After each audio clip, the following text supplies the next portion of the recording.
Dans cette première vidéo consacrée aux probabilités en seconde, on va commencer par présenter un petit peu le vocabulaire associé à ce chapitre, avec en particulier la notion d'événement et le langage autour des ensembles. Alors première définition, il faut d'abord définir ce que c'est qu'une expérience aléatoire. Donc pour qu'on parle d'expérience aléatoire en mathématiques, aléa voulant dire le hasard d'origine latine, eh bien il faut d'abord que, première chose très importante, tous les résultats possibles soient connus. Et ensuite, il faut qu'on ne soit pas capable de trouver quel résultat va se produire lors de l'expérience à l'avance. Donc, exemple, si on lance un dé équilibré à 6 faces, numéroté de 1 à 6, et qu'on note le numéro obtenu sur la face supérieure, eh bien, dans ce cas-là, tous les résultats sont connus, puisque les résultats sont 1, 2, 3, 4, 5 ou 6. Et enfin, on ne peut pas savoir à l'avance quel résultat on va obtenir, puisque on peut obtenir soit 1, soit 2, etc. jusqu'à 6. Donc il s'agit bien d'une expérience aléatoire au sens mathématique du terme. En probabilité, un résultat possible s'appelle une issue. Dans l'exemple, on a donc 6 issues, 1, 2, 3, 4, 5, 6. Ensuite, l'univers. L'univers, c'est l'ensemble de toutes les issues possibles. En général, on note soit oméga, soit grand E, éventuellement. Et donc cet ensemble, il regroupe toutes les issues. Donc dans notre exemple, eh bien, vous voyez qu'on va noter la lettre de l'ensemble comme d'habitude, avec un égal, suivi de l'ensemble, c'est-à-dire la notation des accolades, qu'on connaît bien maintenant, qu'on a déjà vu dans l'ensemble des solutions, etc., avec toutes les issues possibles, séparées par des virgules, donc de 1 jusqu'à 6. Autre définition, un événement. Alors un événement, c'est un ensemble d'issues. Donc par exemple, on considère l'événement grand A, qui est obtenir un nombre pair. C'est un ensemble d'issues.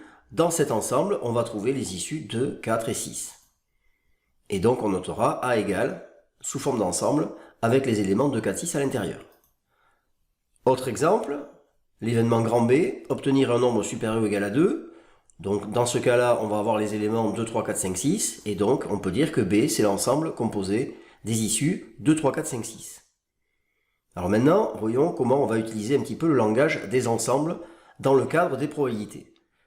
Donc d'abord, une issue, c'est ce qu'on appelle aussi un événement élémentaire, puisque un événement c'est un ensemble d'issues, et donc s'il n'y a qu'une issue dans notre événement, eh bien il n'y a qu'un seul élément dans l'ensemble, et par conséquent on parle d'événement élémentaire, et donc ici on a la notion d'élément qui est associée aux ensembles. On a déjà vu ce vocabulaire lorsqu'on a parlé par exemple d'un réel qui est un élément de grand R, etc. Et donc si on appelle une issue petit e, eh bien on dira que l'issue petit e appartient à oméga avec le symbole appartient qu'on connaît également, qu'on a déjà utilisé dans les ensembles de nombres. Ensuite, un événement grand A, c'est un ensemble qui est un sous-ensemble de l'univers puisqu'il y aura quelques issues possibles par rapport à toutes les issues possibles contenues dans oméga. Et donc on dira cette fois-ci que A est inclus dans oméga et non pas il appartient puisque c'est un ensemble dans un autre ensemble. Donc on dit dans ce cas-là que l'ensemble est inclus dans l'autre ensemble. Et on note cette fois-ci avec ici cette notation particulière de l'inclusion qui ressemble à appartient, mais vous voyez qu'il n'y a pas la barre du milieu. Donc on dira que l'ensemble grand A est inclus dans oméga qui est l'univers. Autre définition, notion d'événement incompatible. Alors ça, c'est assez clair, incompatible, c'est qu'ils ne vont pas ensemble. Donc deux événements seront dits incompatibles s'ils ne peuvent pas se produire simultanément. Bon, exemple, l'événement C faire 6 et l'événement D faire un nombre inférieur strictement à 3, eh bien on voit bien que ces deux ensembles n'ont aucune issue en commun, par conséquent ils sont incompatibles, on ne pourra pas avoir à la fois un élément de l'un et de l'autre. Alors en termes ensemblistes, si deux événements sont incompatibles, eh bien ça veut dire que l'intersection entre les deux ensembles est égale à l'ensemble vide, et donc on notera avec le symbole inter comme ceci, qui est comme le symbole union mais à l'envers, le symbole union qu'on a déjà vu avec les ensembles de nombres, les intervalles, etc. Et donc on dira que C inter D est égal à l'ensemble vide. Ensuite, notion d'événement contraire. Donc l'événement contraire d'un événement grand A, on va le noter A avec une barre au-dessus, comme ça on dira A bar. Cet ensemble A bar, eh bien il contient tous les éléments de oméga qui ne sont pas contenus dans A. Donc exemple, si on reprend l'événement grand A qu'on a vu précédemment, c'est-à-dire l'ensemble des nombres pairs, eh bien l'événement A bar, ce sera l'ensemble de tous les nombres impairs, c'est-à-dire 1, 3 et 5. Et donc vous voyez que si on prend tous les éléments de A et tous les éléments de A bar, eh bien on obtient tous les éléments de oméga l'univers. De la même façon, si on reprend l'événement B de tout à l'heure, faire un nombre supérieur ou égal à 2, Eh bien, B bar, on va prendre les issues qui ne sont pas contenues dans l'ensemble B, c'est-à-dire que vous voyez qu'il ne manque que 1. Donc B bar, ce sera évidemment faire 1, et donc B bar égale l'ensemble 1, on dit aussi le singleton 1. Alors une propriété très importante en probabilité, qui permet de relier finalement le langage en français avec le langage mathématique, et c'est très important, parce qu'en probabilité, on aura des textes à traiter, et il faudra les modéliser avec des notations mathématiques, et donc il faut être capable de faire le lien entre les uns et les autres. Donc par exemple, l'événement A ou B va se traduire par la notation A union B en mathématiques. L'événement A et B va se traduire par la notation mathématique A inter B. Et enfin une remarque ici, que A et A bar sont des événements contraires, ils n'ont aucun élément en commun.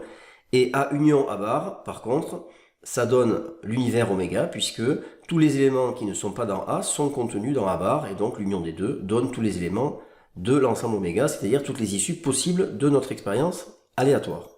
Alors dans l'exemple, si je prends l'événement A et l'événement D qu'on a déjà vu, eh bien je peux dire que l'événement A ou D, c'est-à-dire soit faire un nombre pair, soit faire un nombre inférieur ou égal à 2, évidemment ou bien les deux en même temps, eh bien ça se traduit par toutes les issues de A et toutes les issues de B, en ne prenant évidemment qu'une fois chacune d'elles.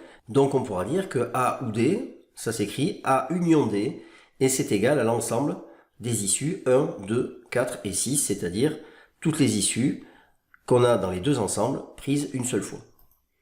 L'événement A et D, c'est-à-dire faire à la fois un nombre pair et un nombre inférieur ou égal à 2. Donc là, cette fois-ci, on va garder les issues qui sont communes aux deux ensembles. Il n'y en a qu'une, c'est 2. Par conséquent, on dira que A et D, eh bien, ça se note en mathématiques A inter D, et c'est l'ensemble qui n'est composé que de l'issue 2 dans ce cas. Alors enfin, encore un petit peu de vocabulaire. Toutes les issues appartiennent à oméga, on l'a vu, puisque c'est l'ensemble de toutes les issues possibles. Par conséquent, oméga, qui est également un ensemble d'issues, donc un événement, est appelé l'événement certain, puisque on est sûr de tomber sur une issue qui est contenue dans oméga.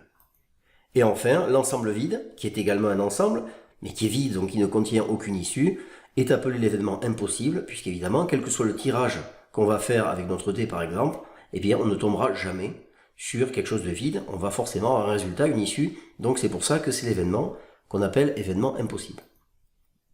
Voilà, dans cette première séquence, on a présenté un petit peu le vocabulaire lié aux probabilités et aux ensembles. Dans la deuxième partie de ce chapitre, on va s'intéresser au calcul de probabilité.